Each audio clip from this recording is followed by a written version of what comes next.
오늘 제목은 육체의 일, 성령의 열매라는 제목입니다. 갈라디아서 5장 지금 계속 읽어가고 있고요. 이제 거의 마무리돼 가고 있는 시점인데 육체의 일, 성령의 열매 이 두 개가 대비되는 것을 여러분들이 제목을 통해서 아실 수 있을 거예요. 육체의 일, 성령의 열매. 육체의 것은 일이라고 했고요. work. 내가 뭔가를 해야 되는 그런 나로부터 시작된 무슨 그런 열심 이런 것들이 될 수가 있겠고요. 성령의 열매는 주어가 성령이 됩니다. 그래서 성령께서 우리들에게 맺혀주시는 결과물, 성령님께서 우리들에게 주시는 그런 결과물 이렇게 보시면 돼요. 그래서 어느 것이 맞냐, 어느 것이 틀리냐, 뭐 저희는 당연히 알고 있죠. 성령의 열매 이것이 맞다라고 생각을 하고 있고 그것이 오늘 말씀의 또 중요한 결론이면서 그 성령의 열매를 우리가 맺을 수 있는 그런 상태임을 다시 한번 확인하고 그런 성령의 열매로 나타나는 마크들을 우리들 안에서 확인해야 되는 그런 중요한 말씀이 안에 담겨져 있습니다. 우리 예수님께서는 이 땅에 오셔서 굉장한 영향력을 주셨다고 설명드렸었죠. 어마어마한 영향력을 주셨어요. 예수님께서 어마어마한 영향력을 주셨지만 예수님께서 오셔서 가장 중요하게 생각하시고 가장 큰 일을 하셨던 것이 무엇일까라고 생각하면 종교를 깨부수셨습니다. 종교라는 것을 깨부수셨어요. 종교라는 게 우리들한테는 필요한 부분이 있습니다.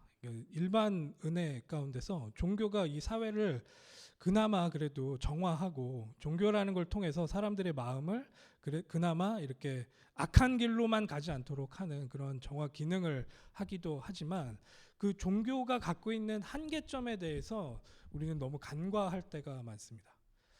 종교를 통해서 우리들 여러 가지 형태로 우리들에게 주는 그런 영향력들, 종교를 하나하나 여러분들이 생각해 보셔도 그걸 그냥 사이비 그런 종교들 말고라도 되게 우리 육체적으로는 좋은 일들을 많이 하고 있어요. 불교 같은 경우에도 실제 그 석가모니가 말하는 그 내용을 여러분들이 바라보면 굉장히 좋은 말들 많거든요. 이타적으로 그리고 내 안에 있는 그런 욕심, 번뇌 이런 것들을 벗어 던지고 진짜로 뭔가 하나의 그런 자기의 상태를 열반으로 올리기 위해서 노력하고 자기를 이렇게 절제하는 그런 아주 중요한 내용들을 많이 담고 있기도 하죠. 우리들이 많이 접하진 않아서 잘 모르시는 그런 종교 중에 하나가 또 이슬람권 문화도 있어요. 그 이슬람 같은 경우도 우리들이 알고 있는 내용은 막 자살 폭탄 테러하고 하는 그런 건데 그런 사람들이 이슬람 안에서도 이단 쪽에 속한다. 대다수의 사람들은 그걸 그렇게 동조하지는 않는 그런 모습이라고 하더라고요. 그 안에서도 굉장히 남을 도와야 하고 남에게 자기의 재산을 나눠줘야 하고 하는 그런 내용들을 많이 강조하고 있어요. 그렇게 해야 천국에 갈 수 있다. 이렇게까지 교리로 만들어서 그런 내용들을 강조하고 있죠. 여러 가지 사상들도 저희들 안에서 저희들의 그런 이기심들을 어떻게든 좀 제어해보기 위해서 우리들을 많이 가르치고 있습니다. 막시즘이나 아니면 자본주의 이런 모든 것들이 다 결과는 어떨지 모르겠지만 그 시작들은 사람들을 좀 더 이해하고 사람들이 어떻게 더 잘 살 수 있도록 노력하기 위해서 만들어진 그런 사상들이었다고 해요. 정확하게는 여러분들이 조금 더 확인을 해보시면 아시겠지만 하다못해 그런 공산주의나 사회주의 같은 것들도 사람들이 불쌍하고 사람들을 어떻게든 더 이롭게 하기 위해서 만들어졌다라고 합니다. 하지만 간과했던 게 있죠. 인간이 갖고 있는 한계에 대해서는 이 모든 것들이 다 간과하고 있기 때문에 결과를 정확하게 낼 수 없음을 우리는 좀 기억하셔야 되겠습니다. 다 좋은 이야기예요. 필요한 이야기입니다. 지금 우리가 읽었었던 갈라디아서에서도 되게 중요한 주제를 가지고 이 부분을 들춰내고 있어요. 가장 많이 나온 단어가 뭐라고 그랬죠? 율법이라는 단어라고 저희들이 같이 보고 있습니다. 율법이라는 내용 좋은 내용입니다. 율법을 지키면 저희들한테 유익이 될 수 있어요. 육체적으로 굉장히 유익이 될 수 있는 내용들을 많이 담고 있어요. 심지어는 이 율법은 하나님께서 주신 말씀이라는 거죠. 하나님께서 우리들에게 지키라고 이렇게 주셨다. 뭐 이렇게 이해를 하고 그렇게 열심으로 이 사람들이 율법을 지켜가면서 자기 스스로를 통제하고 절제해가며 살아가고 있었던, 어떻게 보면 좋은, 육체적으로는 좋은 그런 내용입니다. 근데 계속 갈라디아서에서 바울은 율법을 지키는 것은 우리들에게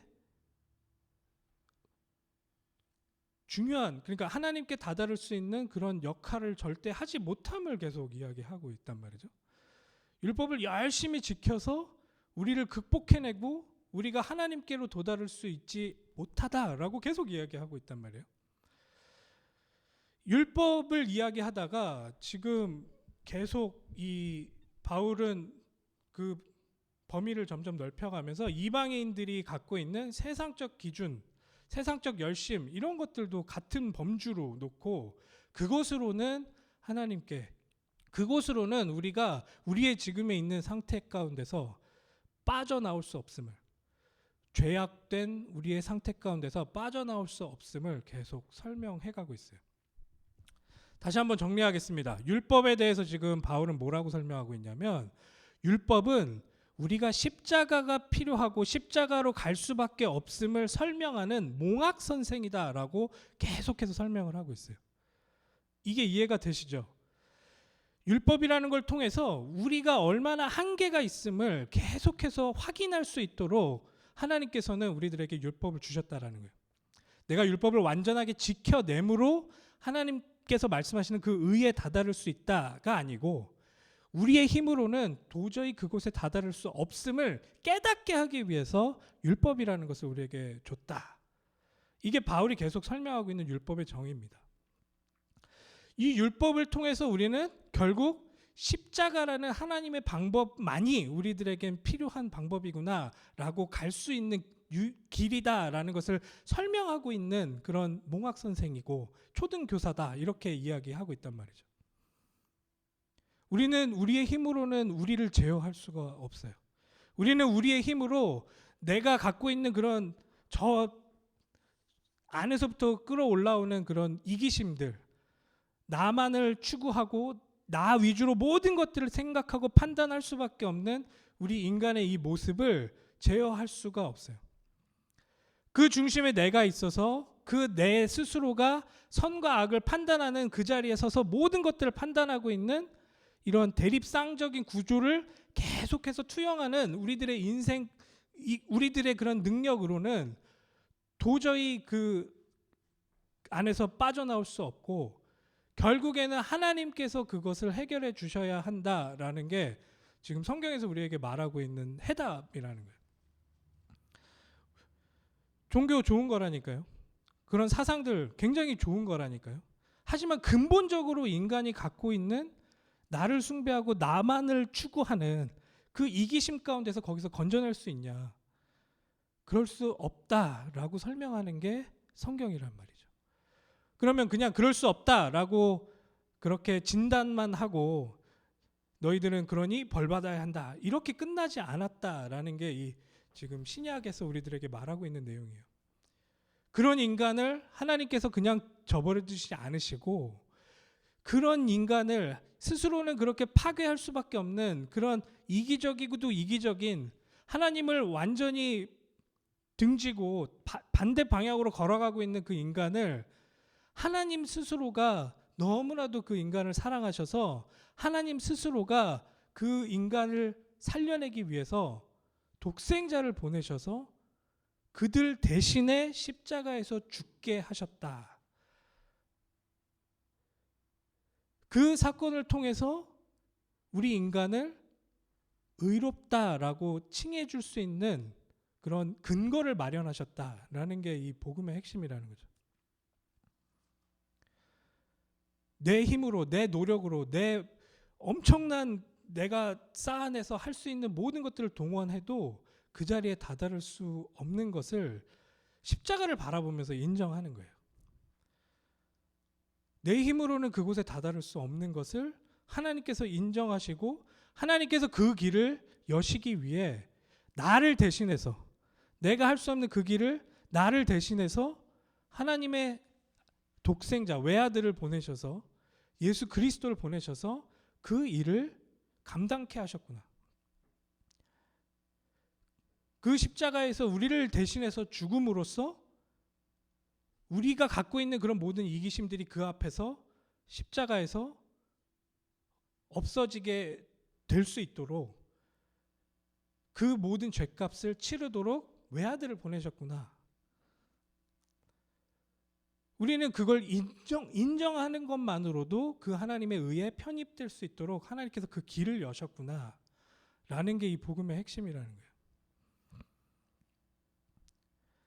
혼자서 그걸 모든 짐을 짊어지고 내가 해결해 보려고 노력하고 있었던 인간을 그냥 두지 않으시고 불쌍히 여기시고 그걸 공감하시기 위해 인간의 몸을 입고 이 땅에 오셔서 우리를 거기서 건져내신 사건이 십자가 사건이라는 거예요. 그게 복음이라는 거예요. 자, 거기서는 우리가 할 수 없음을 인정해야 한다라는 게 전제가 되어 있어요. 나의 힘이, 나의 능력이, 내가 갖고 있는 모든 노력이 숄트하구나. 그게 거기에 다다를 수 없는 그런 것이구나. 나는 한계가 있는 피조물이구나 라는 것을 인정하는 것이 그 십자가 바로 앞에 있단 말이죠. 그래서 나를 대신해서 하나님께서 직접 그 일을 감당하셔야 되는구나. 그래서 율법이 필요하다라는 거예요. 그 율법은 내가 어떤 상태인지, 내가 어떤 위치에 있는지를 보여주는 바로미터라니까요. 내 스스로는 그것을 해낼 수가 없음을 계속 확인케 하는 그런 하나의 장치라니까요. 근데 그게 목적이 돼버렸어요. 그걸 통해서 내가 그걸 극복할 수 있다라고 착각을 해버렸단 말이죠. 다른 종교도 마찬가지입니다. 내가 그걸 극복할 수 있는 존재다라고 그 안에서 열심히 노력을 하고 있단 말이죠. 근데 하나님은 단언하시는 거예요. 극복할 수 없다. 그래서 내가 독생자를 보낸 것이다. 지금 이곳에서 이 갈라디아서에서 지금 설명하고 있는 그 율법은 여러분들이 율법을 잘 지키면 됩니다. 아니면 안 지켜야 합니다. 행위로 드러나는 그런 부분을 지금 이야기하고 있는 것이 아니에요. 율법을 통해서 뭘 하려고 하느냐, 이걸 지금 건드리고 있는 거예요. 이 당시의 사람도 마찬가지고요. 지금 저희들도 마찬가지고, 내가 뭔가 하나님의 말씀 아니면 하나님께서 나에게 보여주신 어떤 비전, 뭐 여러 가지 것들을 통해서 그것에 다다르기 위해 내가 뭔가를 합니다. 근데 뭔가를 하려 할 때 그 중심에는 뭐가 있느냐? 거기에 나로부터 시작된 열심과 나로부터 시작된 모든 계획이 그 안에 포함되어 있는 건지, 아니면 나는 그것을 할 수 없음을 인정하고 하나님의 방법을 선택하는 그런 선택인 것인지, 여러분들 안에서 그걸 선택해야 되는 순간들이 우리들의 삶 가운데서 매일매일 있는 거예요.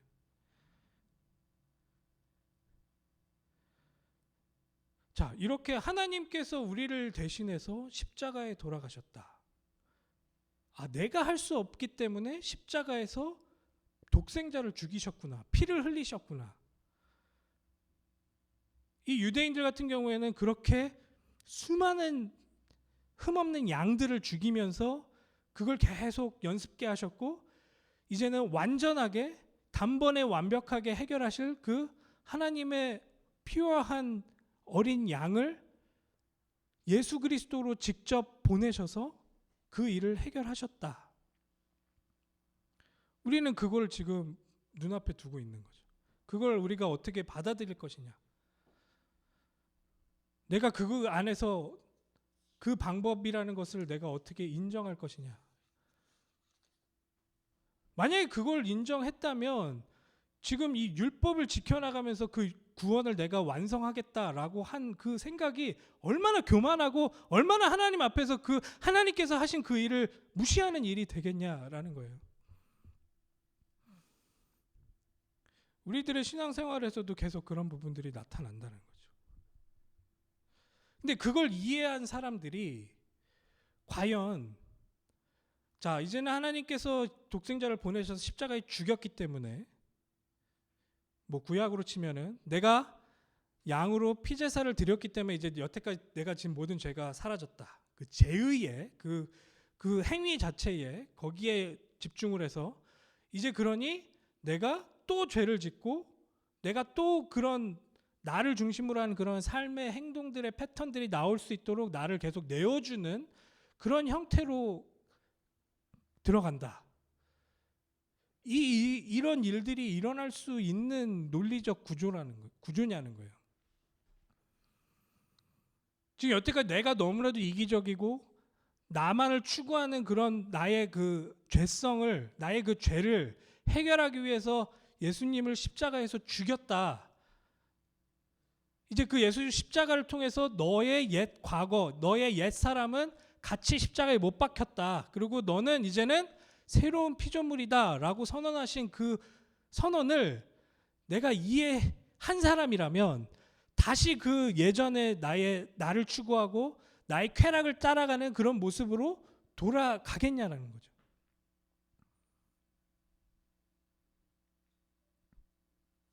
그럴 수 없다.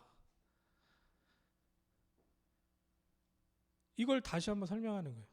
갈라디아 지역에서는 그런 사람들이 많이 나타났던 것 같아요. 그래서 조금 더 자세하게 이렇게 설명을 하면서 어찌 그렇게 다시 돌아갈 수가 있니?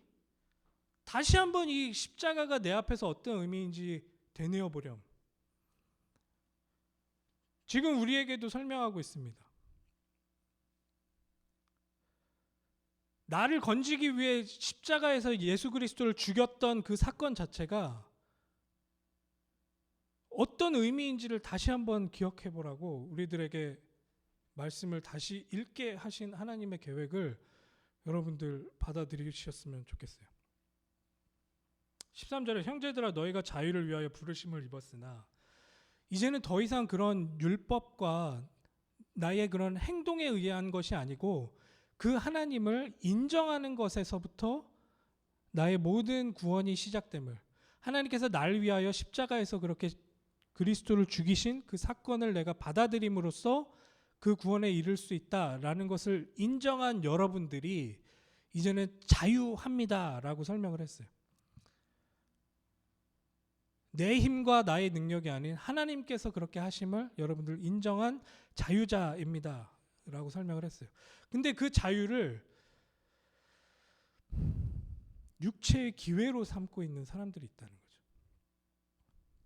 육체의 기회로 이것을 삼고 있습니다.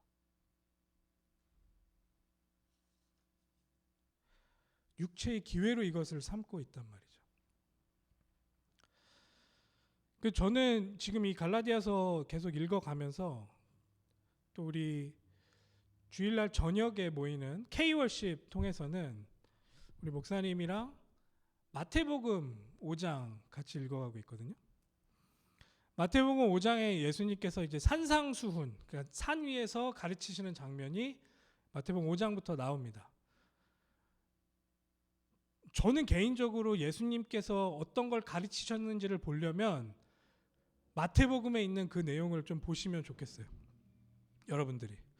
근데 거기서 지금 가르치고 있는 내용이 여기에서 계속 오버랩 되는 것을 저는 계속 확인해요. 그 안에서 예수님께서는 본인 스스로가 이렇게 이야기를 합니다. 나는 율법을 폐하러 온 것이 아니고 율법을 뭐하러 왔다? 완성하러 왔다. 완성시키기 위해서 왔다. 율법이 어떤 방향으로 가고 있는지, 율법이 필요한 그 이유를 완성시키기 위해서 내가 이곳에 왔다. 율법이 끝이 아니라니까요. 그걸 통해서 완성돼야 될 것이 있는데 그걸 위해 내가 왔다. 예수님의 십자가를 통하여 그 율법이 우리를 예수님의 십자가를 더욱더 필요한 사람으로 느끼게끔 하는 그 일도 그 안에 포함되겠지만 율법 안에서 이야기하고 있는 것은 결국엔 우리의 행동보다는 우리의 마음에 있습니다. 이 말은 무엇이냐? 우리의 마음 가운데서 하나님을 인정하고 우리의 마음 가운데서 나를 버리고 하나님의 뜻, 하나님께서 원하시는 그 일에 나를 합치시킬 수 있도록 우리를 인도해 나가는 것이 율법의 중요한 그런 목적이란 말이죠. 근데 그 마음의 문제를 우리 힘으로 해결할 수 없다라는 게 지금 성경에서 계속 밝히고 있는 바 아니냐는 거예요. 율법을 이야기하시면서 살인에 대해서도 이야기하시고 우리의 관계 그리고 간음 여러 가지 것들을 예수님께서 말씀을 하시는데 거기서 예수님께서 말하는 거는 인간이 생각하는 그런 사회 규범적인 도덕으로서의 율법을 넘어서서 그 안에서 우리의 마음이 어떻게 작동해서 그런 행동들이 나와지는지 그 부분까지 이렇게 건드리시면서 우리들에게 얘기하고 있어요. 내가 만약에 마음으로 이 사람을 죽이고 싶다라고 생각만 해도 나는 이미 그 사람을 죽인 것이에요. 음욕을 가지고 그 사람을 어떤 대상을 내가 성적 대상화하면서 그 사람을 쳐다본 것만으로도 나는 내 눈을 뽑아야 되는 그런 죄인이라고 설명하고 계세요. 내 그 마음 안에 있는 그 문제들을 우리 스스로가 해결할 수 없음을 예수님이 그 5장에서 마태복음 5장에서 설명하고 계시단 말이죠. 그 5장에서 설명하시면서 결국 여러 가지 내용들이 그 안에 담기고 예수님께서 우리들에게 기도도 가르치시고 우리들이 그 안에서 그 성령님의 열매에 따른 성령님의 심기심에 따른 열매를 맺어야 하는 그 우리들의 상태에 대해서도 계속 설명하신단 말이죠. 열매를 보고 너를 알 것이다. 그러니까 입으로 주여 주여 하는 자마다 하나님께로 다가갈 수 있는 것이 아니다.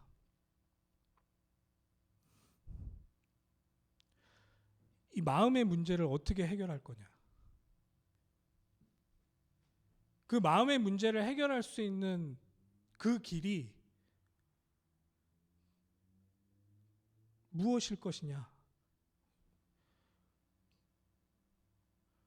하늘에서 이루어진 것이 땅에서도 이루어질 수 있도록 우리를 계속 하나님께 튠해 나가는 그런 과정들을 기도를 통해 우리들에게 가르쳐 주시고 그 마음의 문제를 그런 식으로 해결하기를 예수님께서는 우리들에게 방향성으로 주셨단 말이죠.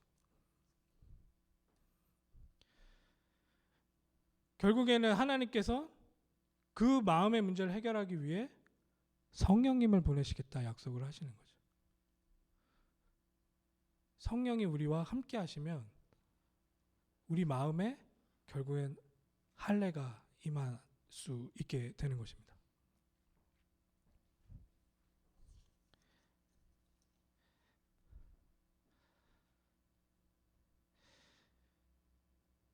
우리 사모님과도 수요일날 이런 이야기를 했었어요. 그 율법을 우리가 잘 지키면 지금 여기에서 말하고 있는 육체의 일로서 나와지는 그런 예화들 있잖아요. 이런 것들을 안 하게 되는 건 아닌가. 우리가 그런 이야기를 했었는데 네, 맞습니다. 우리가 율법을 행동으로 지켜나가기 위해서 만약에 이것을 들이대면 여기서 말하고 있는 육체의 일에 대해서 우리가 벗어날 수 있겠죠. 하지만 그 마음 속에서부터 오는 나를 계속해서 추구하고 나의 쾌락을 위해 모든 것을 감수하겠다라고 생각되는 모든 나로부터 시작된 생각들, 이거를 어떻게 우리가 제어할 수 있겠냐는 거죠. 그걸 위해서 성령님을 보내셨다 이렇게 설명하시는 거죠.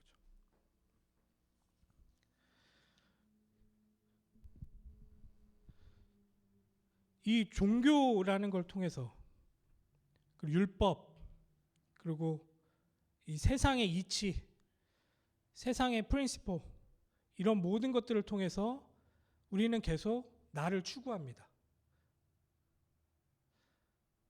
이걸 통해서 내가 더 나음을 또 내가 하나님 자리에서 모든 것들을 판단할 수 있는 그런 자임을 착각해하며 그것들을 계속해서 추구해 나갑니다.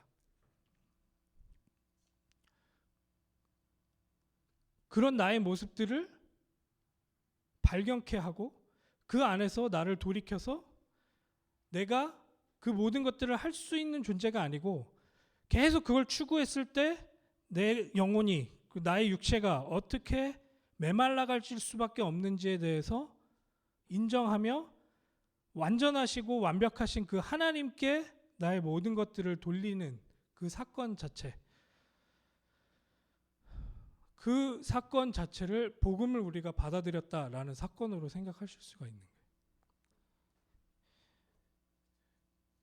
예수님을 내가 영접했다, 내가 예수님을 믿는다라고 했을 때는 그 예수님께서 십자가를 통해서 하신 그 사건을 내가 신뢰하고 받아들인다라고 생각하시는 거예요. 이건 그냥 내가 죽어서 천국 가기 위한 천국 티켓을 따는 그런 정도가 아니고 지금 여태까지 내가 살고 있었던 방법을 하나님께로 조명하며 하나님께로 방향을 바꾸며 내 인생을 터닝 시키겠다라고 하는 선언이라는 거죠. 그때부터는 이제 육체의 소욕을 따라가지 않는 거죠. 그럴 필요가 없어지는 거니까.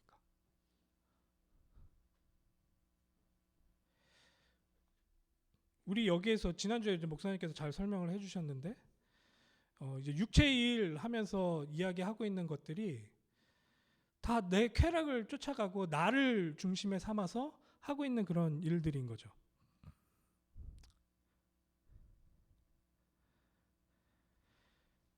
이제 처음에 나와진 음행, 더러운 것, 호색 뭐 이런 것들은 실제로 그런 음행을 저지르고 나의 그런 쾌락을 쫓아가는 그런 모습들이 그 안에서도 포함되지만 이게 또 당시에 있었던 그런 이방인들이 그런 신과 접촉하고 그 신들을 섬기는 그런 모습들 안에서 그 무녀들과 뭐 성관계를 맺으면서 뭐 신탁을 받고 뭐 이런 내용들이 또 그 안에 담겨 있을 수도 있고요.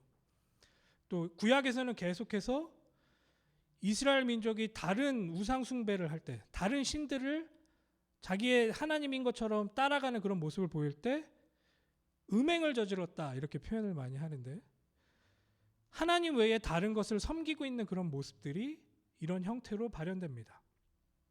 이 모든 게 다 포함되어 있다 볼 수 있어요. 결국에 왜 그렇게 내가 다른 신을 섬기냐? 그 신이 지금 나의 육체적인 부분들을 채워줄 수 있을 거라고 생각하기 때문에 내가 100억을 벌고 200억을 벌고 해주는데 이 신이 더 용이할 것 같다. 그러면 그 신을 섬기는 거죠. 그 신을 위한 것이 아니고 결국엔 나를 위하는 그런 모습들이 그 안에 담겨 있죠. 그런 우상 숭배가 그리고 그런 주술이 그 안에 담겨져 있습니다. 그리고 원수 맺는 것과 분쟁과 시기와 분냄과 당짓는 것 이거 다 지금 내가 갖고 있는 의견과 다른 사람들과 척을 이루는 그런 내용들이잖아요. 내가 갖고 있는 이 생각과 내 경험이 너무나도 완벽하기 때문에 지금 다른 사람의 것을 내가 인정할 수 없는 그런 모습인 거거든요. 내 스스로를 지금 우상화하고 있는 그런 과정들에서 나와지는 그런 내용인 거예요. 제가 우리 와이프랑 왜 싸우냐? 내 생각과 와이프의 생각이 다르니까 싸우거든요. 근데 언제 화해하냐? 내가 그걸 내려놓고 그 부분을 공감하면서 인정하면 분쟁은 끝나는 거예요. 근데 계속해서 분쟁할 수밖에 없는 건 지금 내 기준과 이 기준이 다르거든요. 왜 치약을 중간에서부터 짜냐? 이걸 계속 내가 주장하면 싸울 수밖에 없어요. 근데 둘 다 그게 그냥 스타일이고 그럴 수 있구나라고 인정하는 순간 그거는 분쟁거리가 안 되는 거죠. 근데 우리들 안에서 우리를 계속 우상화하고 나를 신격화하는 그런 작업들 안에서 우리는 그런 갈등들이 계속 나타남을 볼 수 있어요. 그러니까 이런 내용들이랑 율법을 따르는 것이랑 같은 범주에서 지금 바울은 설명을 하고 있는 거예요.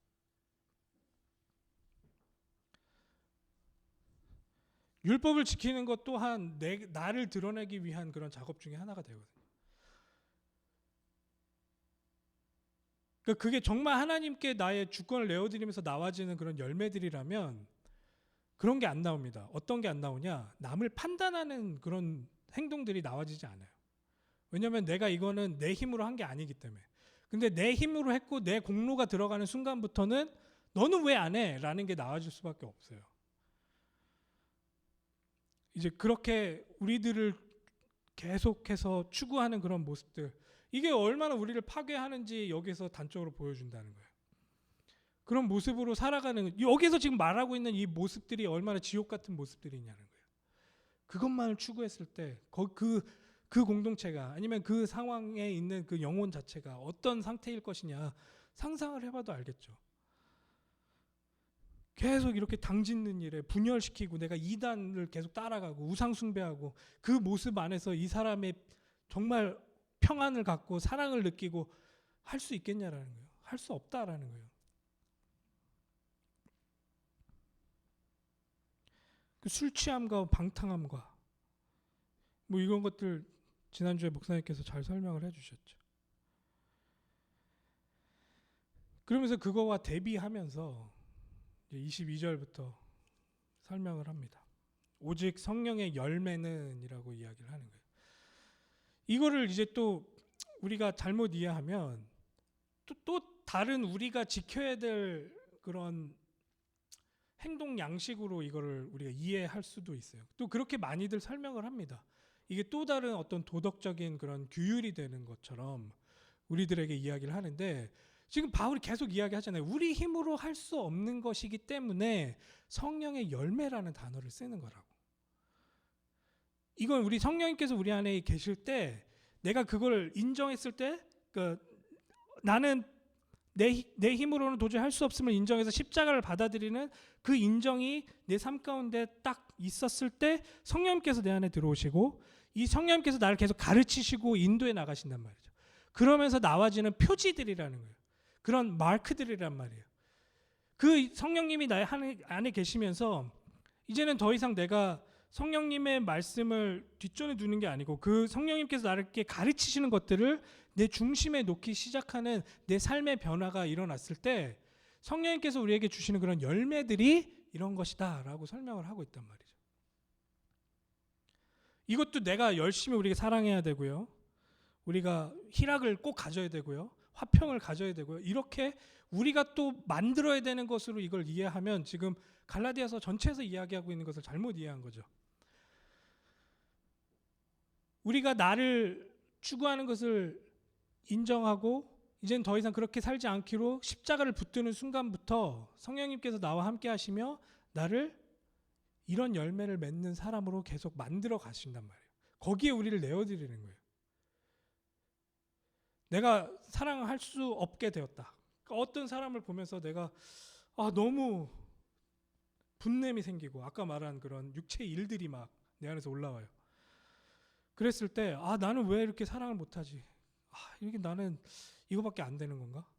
이렇게 그 안에서 눌려가지고 난 할 수 없는 건가? 이렇게 생각하라고 준 그런 말이 아니고, 그걸 볼 때마다 다시 한번 십자가를 붙드는 거예요. 나는 이렇게 사랑할 수조차 없는 존재인데 이런 나를 위해서 십자가를 지신 우리 예수 그리스도를 나는 다시 한번 붙드는구나. 그 성령님께서 그때 나에게 지금 함께 하시는 그 성령님께서 나를 인도하시도록 나를 계속 내어드려야 되겠구나. 십자가의 능력을 나는 계속 붙들 수밖에 없는 그런 존재구나. 오라, 나는 이렇게 공고한 자로구나. 그래서 나에겐 십자가가 필요하구나. 이쪽으로 계속 가도록 성령님께서 우리를 인도해 나가신단 말이에요. 바울은 이런 확신을 갖고 우리들한테 얘기한 거예요. 너 정말로 성령님이 함께 하시면 성령님께서 그렇게 너희를 인도해 가실 거다. 그런 열매를 맺게 하실 거다. 그 교회를 통해서 그런 모습이 나타나도록 하실 거다. 왜냐하면 본인이 그런 응답을 받았거든요. 바울이. 거기에 대한 증인으로, 그리고 예수님께서 그렇게 말씀하신 그런 내용을 직접 살아보며 직접 응답을 통해서 받았던 그런 증인으로서 지금 후배들에게 이야기하는 거죠.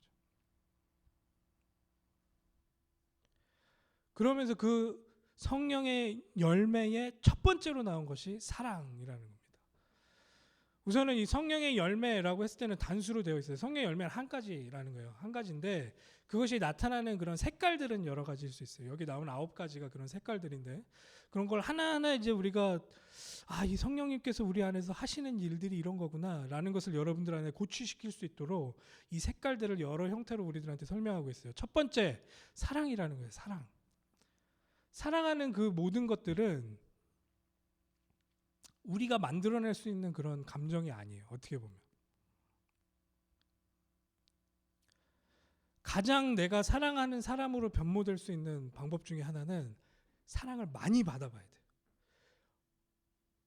퍼부어 주시는 그 사랑을 내가 받을 때 이제는 내가 사랑할 수 있는 사람으로 변화되기 시작해요. 제가 저희 아이들한테 가장 하고 싶은 기도 제목이 그거예요. 내가 이 아이들을 정말로 막 퍼부어주는 사랑으로 사랑해줘서 이 아이도 사랑을 할 수 있는 그런 아이가 되기를 원한다. 근데 잘 안 되긴 하죠. 근데 우리들 같은 경우에 하나님께서 그리스도를 통해서 우리에게 주시는 그 퍼부어주시는 그 사랑을 내가 누리면 누릴수록 내 삶 가운데 이 사랑은 계속해서 구체화됩니다. 그분과 사랑에 빠져야지 이 사랑이 나와줄 수 있는 거예요. 그래서 성령의 열매 첫 번째로 이 이야기를 하는 겁니다. 막 편가르고 싸우고 이게 아니라니까요. 이 사랑이라니까요. 그 안에서 그것들을 회복시켜 나가시는 성령님의 역사에 우리를 내어드리는 거죠. 두 번째, 희락. 여러분들 희락 이거는 헬라어로 많이 들어보셨을 거예요. 카라라는 단어인데, 카라. 네. 제가 아는 우리 학교 후배 같은 경우에 한국 이름이 기쁨이에요. 근데 영어 이름이 뭐냐 그랬더니 영어 이름이 카라라는 거예요. 이름 잘 지었구나. 기쁨이 헬라어로 카라인데 이제 그게 영어로도 사용을 할 수 있으니까. 그 희락이라는 건 어떻게 보면 기쁨, 그리고 다른 말로는 행복 이런 것과도 연결되어 있는 단어예요. 하나님 안에서 이 하나님께서 우리에게 그리스도의 십자가를 통해서 우리에게 보여주신 결과가 있는데 그것이 이제 부활이라는 소망이 그 안에 있어요. 그거를 통해서 하나님이 우리들에게 보여주시는 소망이 그 안에 담겨져 있어요. 그 소망을 통해서 우리는 우리의 희락을 회복해 나갈 수 있게 인도해 나가신단 말이죠. 지금 내 앞에 있는 문제가 해결되고 안 해결되고가 내 희락의 근본이 아니고 원천이 아니고 지금 내가 갈 그 미래에 대한 완벽하게 답보된 나의 부활의 그 상태를 회복시킬 하나님의 그 소망을 가지고 희락이라는 그 행복이라는 그런 것들이 이 안에서 회복되어지는 것을 봅니다.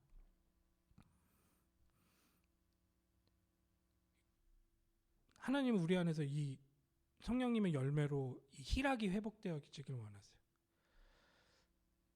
근데 뭔가 종교적인 그런 열심을 통해서는 이 희락을 맛보기가 쉽지 않아요.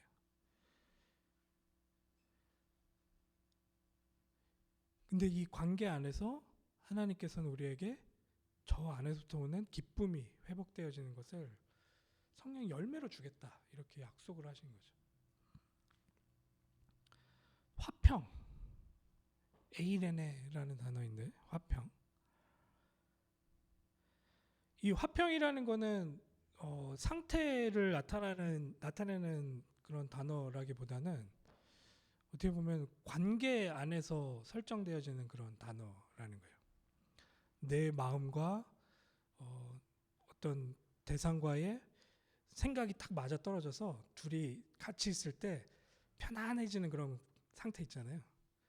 그걸 화평이라고 표현할 수 있는데 하나님께서 우리와 그런 화평한 관계를 다시 회복시키기 위해서 그 중간에 가로막고 있던 죄를 해결하기 위해 예수님을 십자가에 죽게 하신 거예요. 그러면서 그걸 벗겨내시고 우리와 하나님과의 화평된 관계를 이 성령의 열매를 통해서 맛보도록 우리를 인도해 가신다라는 거죠. 근데 이 화평도 아까 그 사랑과 마찬가지입니다. 내가 이 화평의 그 편안한 관계 안에서 그걸 누리고 있을 때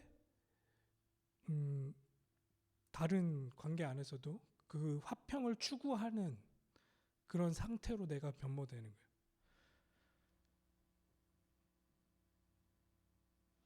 산상수훈 첫 번째로 예수님이 막 말씀하시다가 우리들로 화평케 하는 자는 복이 있다. 그 행복한 자다. 이런 이야기를 하셨는데 이게 또 아까 그 희락과 연결되어 있는 단어인데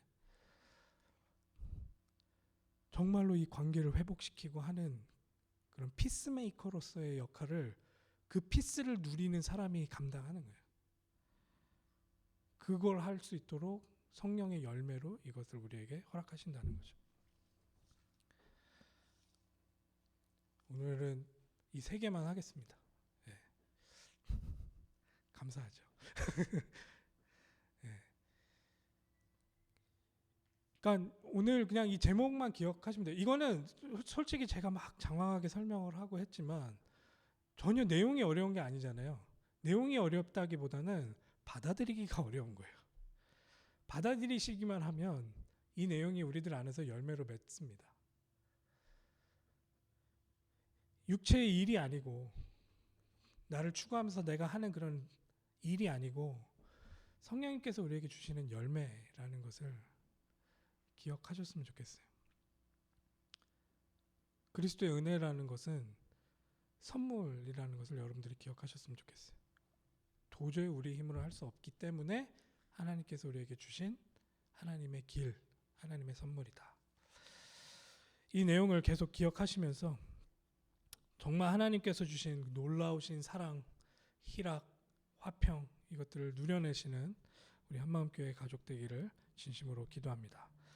기도하겠습니다.